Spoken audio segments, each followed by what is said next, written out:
Hey guys, HellsF1rst here.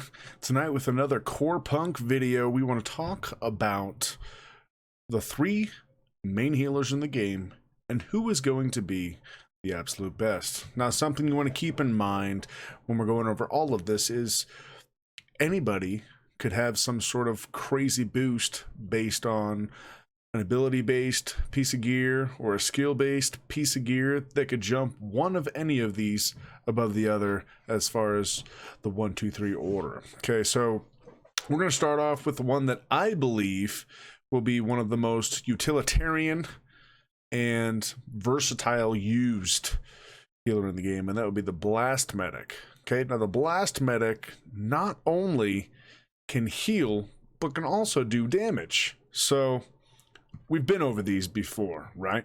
But the Q, he's throwing that bomb. Now he's doing damage to enemies or healing your allies. Obviously, with the ricocheting 2 times means 1, 2, 3, bing, bing, bing. Damage, it gets stronger per person, and the heal gets weaker per person, right? So PvP could be helpful when playing against another group, as well as it's obviously going to be helpful for playing in your own group. So that's the healing and the damage off that. Now, it can also be used while moving. This is where it beats out the Cleric, because it can move when using this ability. Nice little heal, group heal at that, while moving, right? Then you go to the W. This is throwing a bomb, just blanket area bomb, right? So he's putting it forward, maybe getting a, I don't know, 5-inch little reticle on the ground, drop it. If any enemies in there, physical damage, and they're blinded. But if any allies are there, reduce the incoming damage. So also, this will be huge in PvP. Reason being, you can drop a field in front of them while they're running away to blast them right there. And then if they're blind, you just jump on them. It's going to be fun stuff for sure. Definitely helps out with the reduced incoming damage as well, because you're going to need that in raids. You're going to need that in PvP with a group. I mean, then you got the E, right? We already know all this. But, so you've got the duplicate swapping places deal, right? So you put it out in front of them, you swap. Anything in the range in front of you that's enemy, it's going to get hurt as well as stunned. And if you flip it back the other way, anything through it also regenerates health. Plus they gain bonus movement speed. Just so many things about it. Scream, PvE, and PvP masterpiece. But it's my take on the whole deal, right? Then the drone, the buffing and periodic healing, plus movement speed on whoever it's on. And then shielding yourself if need be. Or also, when you shield yourself, you slow them with every single normal attack, right? Which is too awesome right there. Then you've got, if it's an enemy, it debuffs them so they take additional magic damage, and while the effect lasts, they take 10% more damage. So it's a pretty sweet little deal. They got empowering on it. We all knew about this. But the main deal about it is, this is one of the main healers. This is one of them, and it might be the best if you have something quick moving. Now, stationary fight, maybe the Cleric has a leg up on this. Maybe. And we're going to get that in here in just a second. But first, I want to talk about, imagine if you have some gear that just makes your magic damage through the roof, right? Like, this character can hit like a truck through the roof. I bet you anything it's going to be a top tier PvP class. I seriously think it will be. I think it's going to be able to knock some high ones off the pedestal, because it's, I don't know, it's well-rounded. I'm playing this game Eternal Return. I know you guys know this. You see my videos. But there's a character in there named Zahir. He's kind of a little glass cannon at first, right? He plays very similar to this. Very similar. And I've been truly just dropping shit on everybody I play with him. It's really fun. Really fun. So I think Blast Medic has a chance at being the best, as well as being a badass PvP character to choose. So the next one is the Warlock, right? Now the Warlock, DPS as well as healer at the same time. Kind of just like the Blast Medic. More emphasized on the damage side, but at the same time can heal, right? Like right here, when tethered to an ally, you sacrifice a portion of their health and additionally heals the ally, and the healing increases over time. So you're going to be tethered. That's going to be for a main tank, right? Running out there and just tethering to him. Make sure he keeps having life and he keeps getting more over time. So if he's getting beat on more and more, this helps. Definitely a good healing ability. So then the W, it's not doing much as far as heals are concerned. It will help give the Warlock back health, which he will need, because if he's going to be giving his health, he's going to need to gain health in the process. It's got to be a give and take kind of deal, right? So that's what that's going to be for. It's like recharging the battery, right? But if we pop down here to the E, I mean, this is another decent heal. Look at this. Soulbound ally is healed by the amount of damage dealt, and it gets additional healing. So you're going to be soulbound, and then it's going to be healed. It's going to be amazing. Just amazing how it's going to help out in a raid, in a fight, PvP. It's going to be good. Then you got the R, right? For every active Warlock's healing effect, allies restore their health. So he's going to have a non-stop damage over time tick on everything. And for every single one, it's going to do more health healing. After the explosion, the effect remains active. I mean, it's going to be great. And for every active buff on an ally, the Warlock gains 5% of healing efficiency.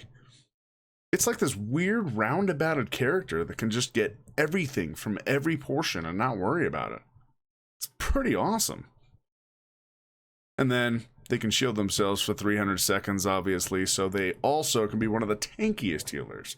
And one of the best in PvP, because they can stop those big R attacks, right? Dead in their tracks. Yeah, it's really good, guys. I do believe this will be the bottom of the three healers, though. That's just in my opinion. Maybe it can be geared up to be a little stronger, but I think this will be more based PvP and PvE damage than it will be as a healer. But we'll see. You might have one on each side. It might be that backup healer, you know, that's just there to just help out and do some damage, right? So you'll have your cleric or your blast mage, and then you'll have this guy.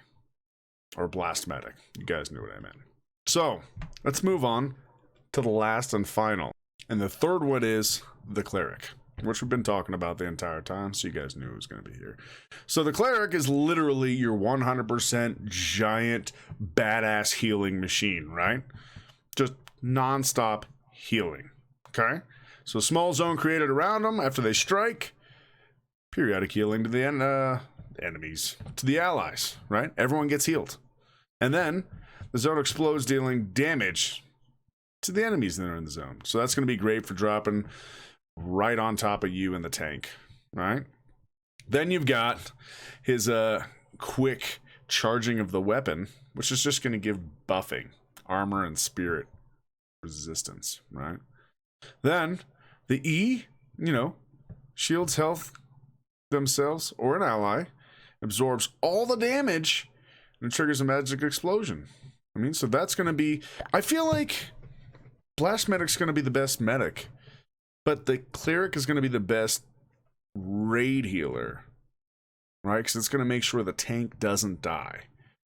And this aura right here, the 3-second aura that heals all allies and increases the movement speed of the Cleric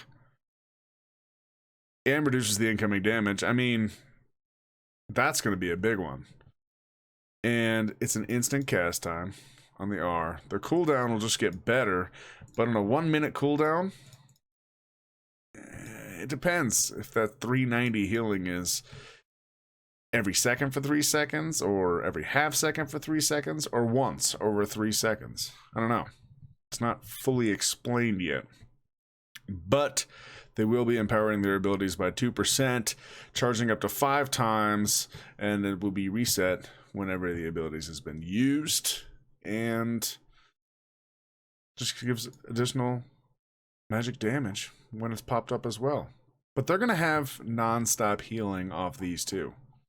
So, plus they're going to make it so you really can't get hurt with this one right here. So they're like target healers, right? Like they got to sit there and target you to heal. I don't know. I'd put, here's my order, and I'd put it in this. I go number 1, Blast Medic. Number 2, Cleric. Number 3, Warlock. That's the way I see it going down. I may be completely wrong. I may be completely wrong. Sorry, got some shit in my throat. But I do think Blast Medic's going to be number 1. And I think a lot of people out there agree with me, and there might be a couple of you that are like, nah, no, you're fucking crazy, Hells. It's definitely going to be the Cleric. But I feel like the Cleric is just going to be more of a single target healer, where Blast Medic's going to be multiple target healer. That is why I see the big difference. So that's my version of the top 3 healers in the game in order 1, 2, and 3, which is the Blast Medic, the Cleric, and then the Warlock. And I believe it's right. But we'll find out, because there's going to be gear and skills and things that can come along that'll make it to whatever I just said means absolutely nothing. Who knows? You know, you might have someone you would never expect. Like, hell, an Infiltrator could be the best healer. Not like that, but you know what I mean. Something could happen, and one of these characters could just be boosted up to be the best healer in the entire game by far. Like, who knows? There might be a piece of gear that allows it so your heal now is area of effect to anything around it. Right? Or maybe there'll be something for the Blast Medic that allows it to hit more than just 2 ricochet targets, right? Maybe it ricochets to 5 targets, like Chain Healing used to do in WoW when you got it high enough and got some pieces of gear that gave you 1 or 2 extra jumps. I mean, there's so many things that could come into play when it comes to what kind of gear you're going to equip and what kind of abilities are going to be available with said gear. So I'm truly excited. I'm making speculation here. If you think differently, please, by all means, give me your opinion down below. I'd like to see it. Drop a subscribe while you're doing it. Be awesome. Let's just debate this. Let's see what the whole internet thinks. Because this is what my corner of it thinks, but that doesn't mean it's what your corner thinks. As always, I'm HellsF1rst. And until next time, ta-ta.